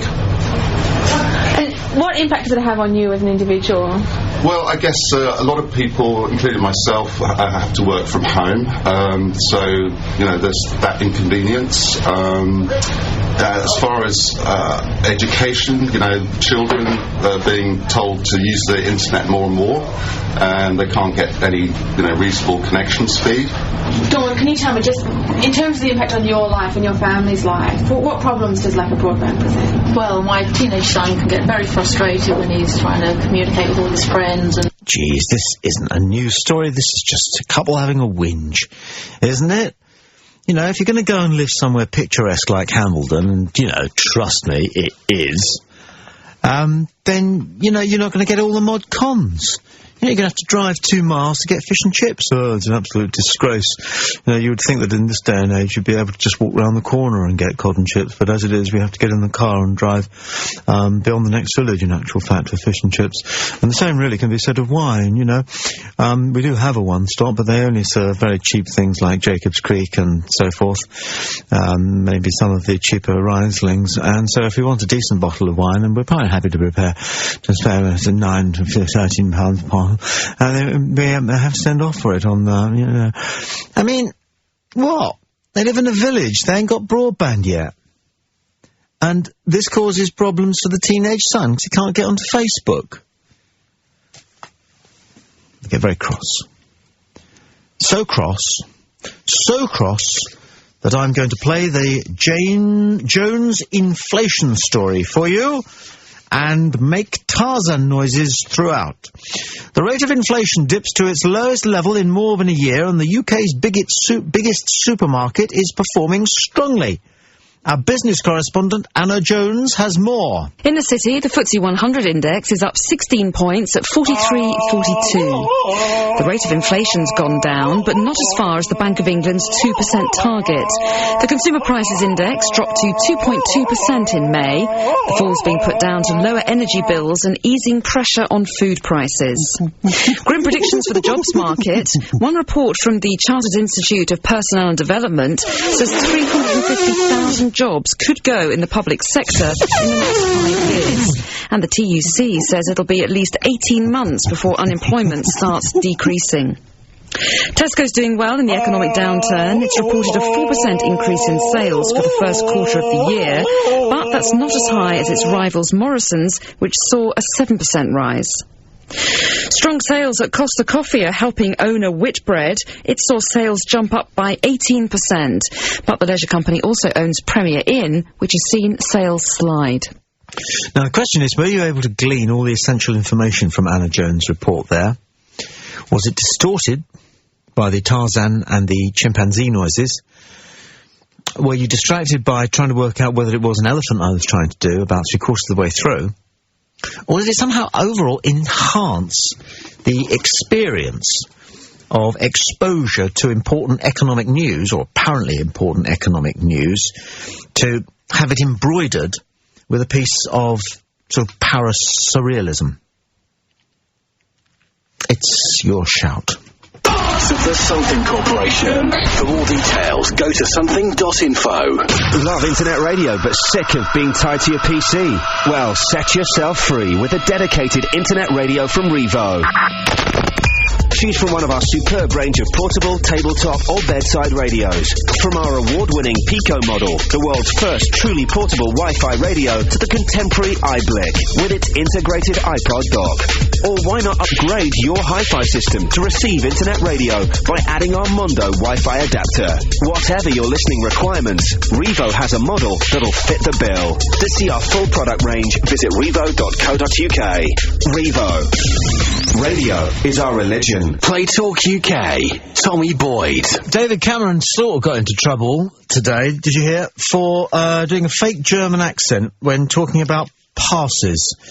He was sort of having a go at the ID card scheme, but it sort of came out wrong as well, because he said, "You don't need to see our passes."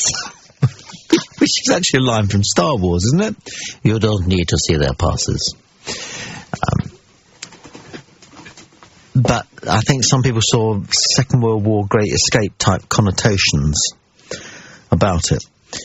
Is it in bad taste to do German accents? I don't think so. But let's find out what Joan and Brian Caswell have to say about winning a record £25 million in the Euro Millions draw. Let me take you back to Saturday when this story all starts, and Mr. Caswell went down to his local newsagents to settle up his paper bill and check his numbers, and he said he knew that something was a bit amiss when the man behind the counter went a slightly funny colour and opened his mouth and just couldn't close it. The newsagent suggested that Mr. Caswell phone Camelot. Mr. Caswell didn't have his glasses on him though, so he took his ticket back home and tried to focus. He showed it to his wife, who confirmed he did indeed have all the numbers. The next thing he did was to go down to his allotment to gather his thoughts, as you do. Mr. Caswell is, of course, the chairman of the local allotment society, and all the people there say it just couldn't have happened to a nicer man. Anyway, he and his wife, their 2 daughters and 4 grandchildren all celebrated the next day. They were whisked away in a limousine by Camelot, who have been looking after them ever since, and today they have decided to go public. So from their 2 up 2 down terrace in Bolton, they come here to Macclesfield to a luxury golf club, and this is where they will go public. Mr. Caswell has been asked by Camelot though, what will you do with the money? He says it will be a wonderful legacy for his family. What he's hoping is that he can buy a farm with 3 houses on it, so he and his wife can live there, their 2 daughters and their families. He's got a bit of an eye for a car as well. Apparently he's keen on getting a Range Rover, and he wants to do some travelling. Joan, his wife, we understand, isn't so keen on flying, but he's hoping with a first-class ticket he can tempt her to Rio de Janeiro, and he wants to stand as well at the foot of Everest. 10 years ago, with an American guy, he was smoking Marlboro cigarettes, and he said, you know, the story that Marlboro cigarettes is really a front for the Ku Klux Klan, and that's because they have the letter K 3 times over hidden on the brand. And he showed me. Okay. And sure enough, he could. So I went home and I thought, hang on, there's a lot of K's in Star Trek. You've got, first of all, the name, Star Trek. Then you've got the main character, whose name is Captain Kirk, and he's got 2 K's, okay? And then you've got the next main character, who is... Spock, and he's got a K in his name. And then you've got the original regular baddies in Star Trek, and they are... The Klingons. Klingons, and they've got a K in their name, so you're up to your ears in K's on Star Trek. But not only that, the original captain wasn't Captain Kirk. It was a man called Christopher Pike.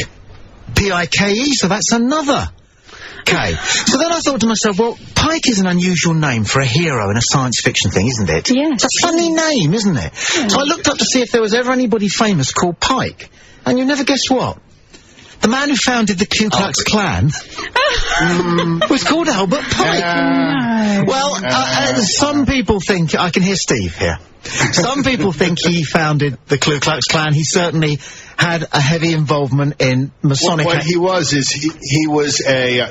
he was in the Masons. That was what he's mostly known for. But what he was is he was a northern-born Southern general. Yeah. In the Civil War. Yeah.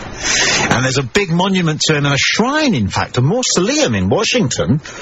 So influential was this guy, who does have KKK associations, and the man who invented Star Trek probably thought that Albert Pike may have been the founder. Okay, so that's the name Pike, but isn't Kirk a funny name? It is, yeah. What possible connection could there be between a Kirk and the Ku Klux Klan? What's a Kirk? Anybody? No idea. A church. A Kirk is... A church. It's the Church of Scotland. A Kirk is the Church of Scotland. Oh. Okay, it's the Kirk. All right? Okay. And, the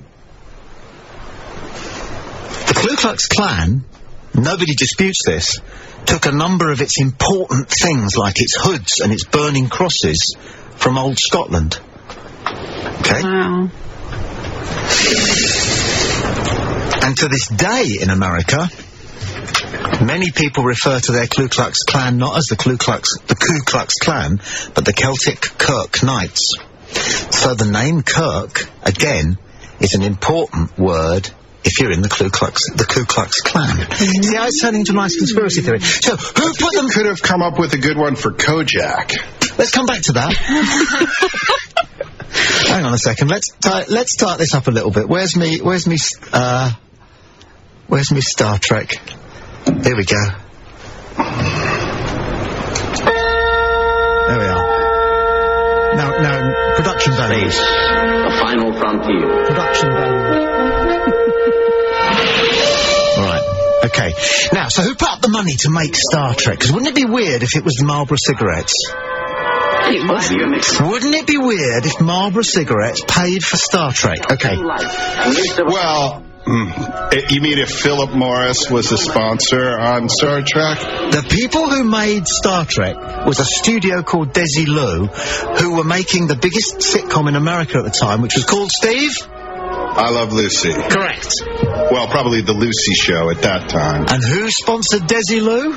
Go on. Who was the one big manufacturer who put all the money into Desilu? Philip Morris.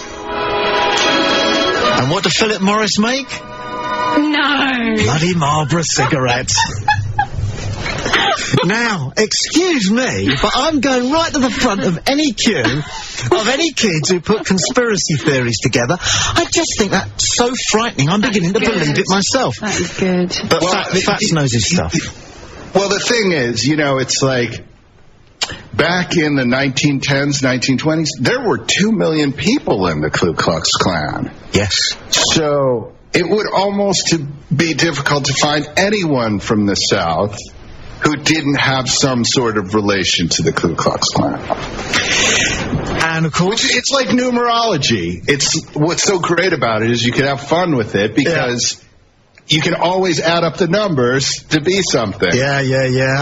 Wriggle on the hook, boy. Wriggle on the hook. Wow. I tell you, this one is going to run now that it's out there, now that it's on something, okay? If Fat really thinks that, I think we should challenge Fat to come up with a conspiracy theory on something completely random. No, I am a bit rattled tonight. And there's another reason why I'm a bit rattled, because, you know, the chairman of Marks and Spencer believes that the glass ceiling in the workplace does not exist. And he believes that women have never had it so good. Oh, yes. He rejects the notion that professional women suffer from sexism in the workplace.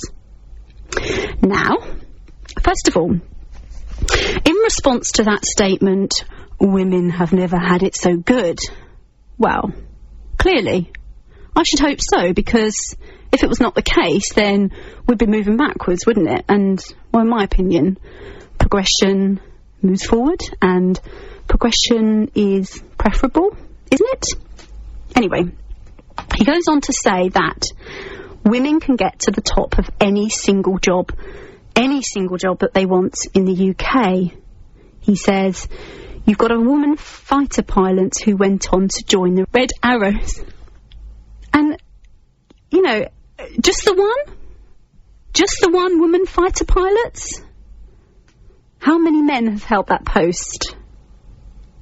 And he goes on to say, I quote, I mean, what else do you want, for God's sake? Women astronauts, women miners, women dentists, women doctors, women managing directors. What is it that you haven't got? Those are his words. But, you know, the irony is that, for me, his words just prove that very point, because what I believe that most women want is just equality. Unconditional equality. The same rights and respects that applies to a man. The fact that this man can say, we have women doing this and we have women doing that, just proves the point that it's still considered unnatural for women to be doing the same kind of things that men do. And it's one of the reasons that I hate the word feminism, because it implies that I have something to be grateful for. And yeah, okay, of course I'm grateful to the suffragettes for fighting for my right to vote, of course. And it's for that very reason I always make a point of voting. And the feminist activists who fought for women to have equal rights to property and who opposed ownership of women by their husbands. And they also gave me my sexual and reproductive and economic rights. So I'm grateful for that, of course. But the reasons that these rights had to be fought for so hard in the first place is because they were forbidden by men. It was men that refused equal rights for women. The reason the word feminism irritates me is because I don't want special treatment because I'm a woman. I just want the same treatment. I want the same treatment and respect that a man takes for granted. I mean, there's no male equivalent to feminism, and there should be in an equal world. The chairman of Marks and Spencer's, Sir Stuart Rose, also dismisses the idea that having children can create an uneven playing field for working mothers. He says, childbirth is a biological fact. Women have children. I can't help that. And he goes on to quote a member of his staff as an example. A woman that is tipped to become his successor. He says, she has children and she's running the full-time biggest buying job in the UK.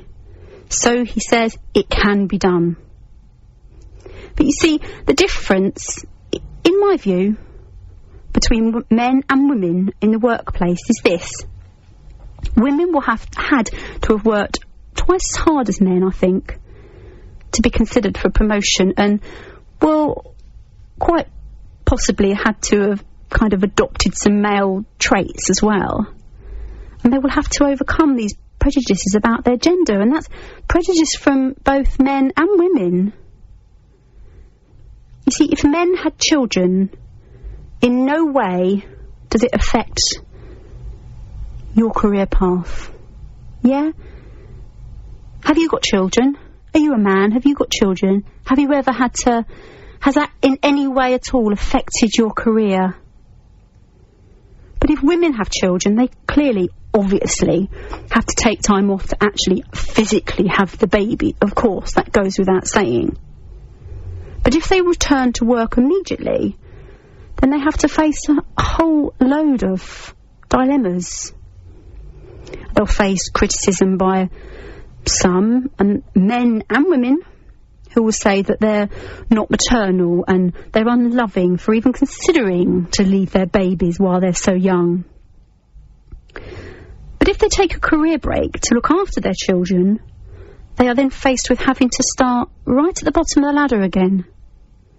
And therefore, they're falling right behind their male counterparts. So, it does create an uneven playing field.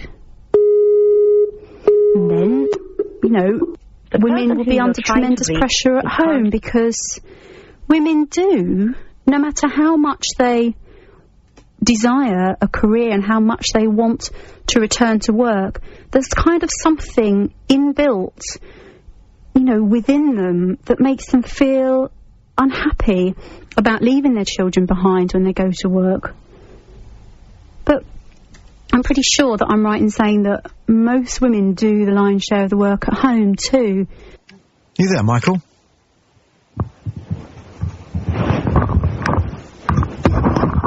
Hello. Hello.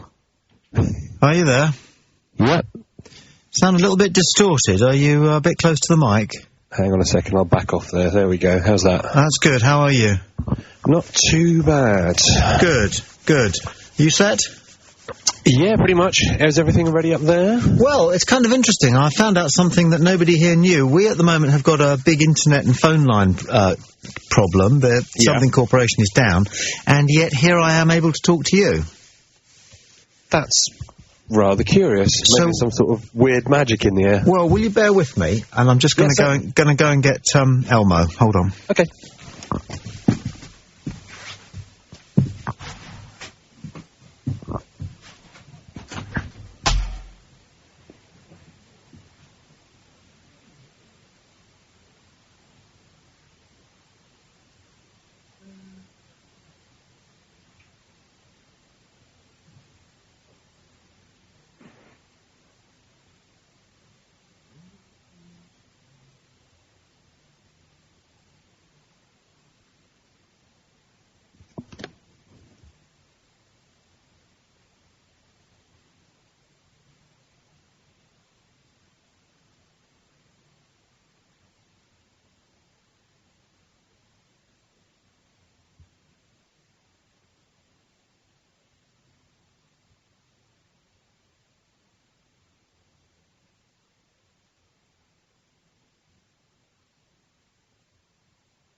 Right.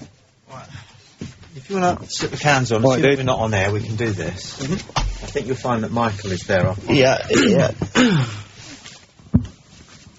Yeah, he is. Mike, can you hear me, yeah? Yeah, man, you alright? Yeah, okay, we're having a bit of trouble here, just bear with us, yeah? No worries at all, dude. It's really weird, I answered... Wait, 1 sec, man. Sorry? I was going to say, if you're going to be in here for 2 hours, you need a hack. So I've got a little cardy, so I'll use that. Okay, so what we could do then at 7 o'clock is just get a Adobe Audition up. So is Skype running? Skype looks connect. No, it doesn't. It should connect in here when we've got internet access back. Yeah. So that's how I'll know if we're going on. It should be. No, we're offline. No, we're offline. So yeah, you'll see when that. Right, let's just whack that into record. Providing you've got no record buttons down, sweet. So everything's okay for that. So yeah. Actually, we'll carry on. Michael, can you just talk for me, please? Yeah, sure. 1, 2, 3, 4, 5. Yes. This is the news with your number one host, Michael Fox. Okay. Okay. Right, I'll let as many people know that it's a delayed start as possible. Yeah. Good work. And I guess I've got, let's see, Steve Paul sets off about 7:30, I think. Mm-hmm.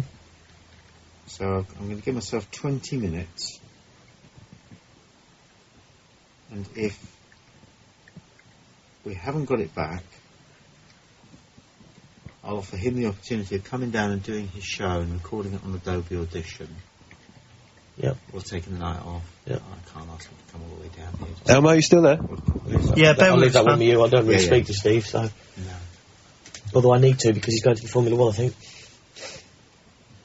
I need to give him a ring. He told me to give him a ring while I was there. We'd meet up for a beer. Yes, that's that done. Okay. Cool. So what we can do then is start the show at about 7 o'clock. Yeah, and start with your jingles as you would normally. Yeah. We'll move you on to the right thing. So just do the show as you would. Call in the gang. Even if if it doesn't go up, it don't go up. We'll still feel it. But okay. Just, All right. Yeah.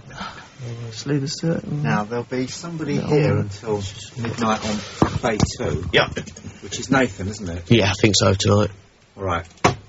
And if it turns out that we do have problems going to air, and Steve Paul decides not to come down and take over from you at 9 o'clock. Yeah. If you do what you want to do until 9 o'clock, and then Nathan will advise you on how you hand the Play Talk server back to. Cool. Yeah.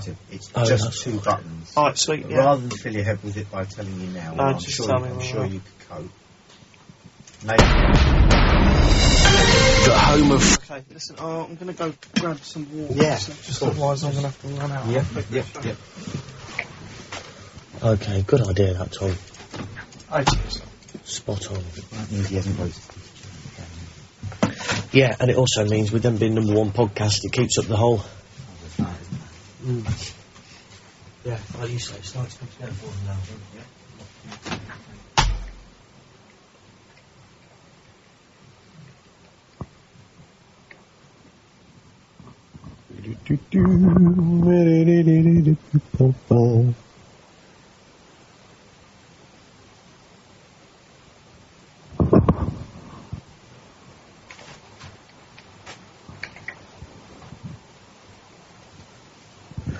Guys, it's working, by the way. Apparently, it never stopped.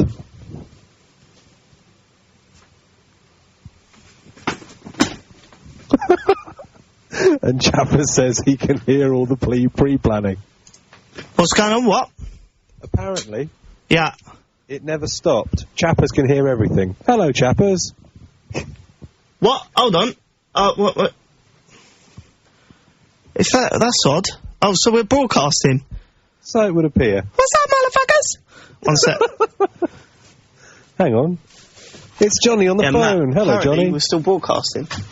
I'm not too bad. We're wondering what's going on.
From the Sky News Centre at 7, some of the licence fee we pay the BBC could be handed over to independent broadcasters.